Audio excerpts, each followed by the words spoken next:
কামাখ্যা ধামের নাম শোনেননি এমন মানুষ হয়তো খুবই কম আছেন। তবে এই কামাখ্যা মন্দির নিয়ে হাজারো প্রশ্ন মানুষের মনে। আজ এই ভিডিওটির মাধ্যমে চেষ্টা করব কামাখ্যা মন্দিরের রহস্য ও মাহাত্ম্য সম্পর্কে আপনাদের জানাতে। পুরো ঘটনা জানতে ভিডিওটি শেষ পর্যন্ত দেখার অনুরোধ রইল। নমস্কার, ইন্সপায়ারিং উইথ পিয়ালি চ্যানেলের আরও একটি নতুন ভিডিওতে আপনাদের জানাই অনেক স্বাগত। এখনও পর্যন্ত চ্যানেলটিকে যারা সাবস্ক্রাইব করেননি তারা অনুগ্রহ করে চ্যানেলটি সাবস্ক্রাইব করুন এবং ধর্মীয় রহস্যময় ভিডিও সবার আগে দেখতে নিচের বেল আইকনটির অল লেখাটি ক্লিক করুন। কামাখ্যা মন্দির আসামের গুয়াহাটি এয়ারপোর্ট থেকে 20 কিলোমিটার এবং গুয়াহাটি রেল স্টেশন থেকে 6 কিলোমিটার দূরে নীলাচল পাহাড়ে অবস্থিত। হিন্দু ধর্মের 51 সতীপীঠ বা শক্তিপীঠের অন্যতম শক্তিপীঠ কামাখ্যা মন্দির। ধর্মগ্রন্থ অনুসারে এখানে দেবী সতীর যোনি পতিত হয়েছিল। এই মন্দিরের সবথেকে বড় উৎসব অম্বুবাচী। মানা হয় দেবী এখানে রজস্বলা হন। বছরের 4 দিন কামাখ্যা মন্দিরের দ্বার বন্ধ থাকে, কারণ তখন দেবী রজস্বলা থাকেন, আর এই রজস্বলাই অম্বুবাচী নামে পরিচিত। এই সময় মায়ের মন্দিরে মায়ের যোনি পাথরের ওপর সাদা কাপড় বিছিয়ে মন্দিরের দ্বার বন্ধ করে দেওয়া হয় এবং 4 দিন পরে যখন ধুমধামের সহিত মন্দিরের দ্বার খোলা হয় তখন নাকি দেখা যায় সব সাদা কাপড় লাল রং ধারণ করে।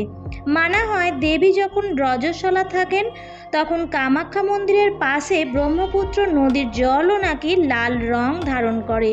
এখানে ভক্তদের ওই লাল কাপড় প্রসাদ হিসেবে দেওয়া হয়। কামাখ্যা মন্দিরের যে যোনি পাথর রয়েছে সেই যোনি পাথরটি থেকে সারা বছর আপনা আপনি জল বেরোতে থাকে। মানা হয় ওই জল সেবন করলে সর্বরোগের মুক্তি ঘটে। মায়ের এই রজস্বলা নিয়ে এবং কামাখ্যায় যোনি পুজো নিয়ে অনেকেই অনেক কথা বলে থাকেন। তবে সত্য তো এটাই, মায়ের এই রূপ দ্বারা এটাই বোঝানো হয় যে এই সমগ্র সৃষ্টি এবং সর্বজীবের প্রবেশপথ কেবলমাত্র মাতৃযোনি। এই জগৎ সংসারের প্রতিটি মা তার সন্তানের প্রসবের যে যন্ত্রণা ভোগ করেন, কামাখ্যা মন্দিরের যোনি পাথর তারই প্রতীক। আর রজস্বলা, প্রতিটি সন্তানই তো তার মায়ের রজস্বলার দ্বারাই উৎপন্ন হয়, তাই মাই শ্রেষ্ঠ। যে মাকে নিজ চোখে দেখে এবং তার সম্পর্কে কুবাক্য ব্যবহার করে তার কোনো গতি লাভ হয় না, সে কেবল নরকের যন্ত্রণাই ভোগ করে। এবার বলি কে এই কামাখ্যা দেবী। কালিকা পুরাণ মতে নরকাসুর নামে একজন ভয়ানক অসুর ছিলেন, যিনি মা লক্ষ্মী সহ 16,000 নারীকে বন্দি করে রেখেছিলেন। আর তখন এই নরকাসুরকে বধ করার জন্য আবির্ভূত হন এক দেবী, যিনি ভগবান শিবের নাভি কমল থেকে আবির্ভূত হয়েছেন। ভগবান শিব সিংহের ওপর ছিলেন এবং তার নাভি থেকে আবির্ভূত হন এক পদ্মাসনা জ্যোতির্ময়ী দেবী।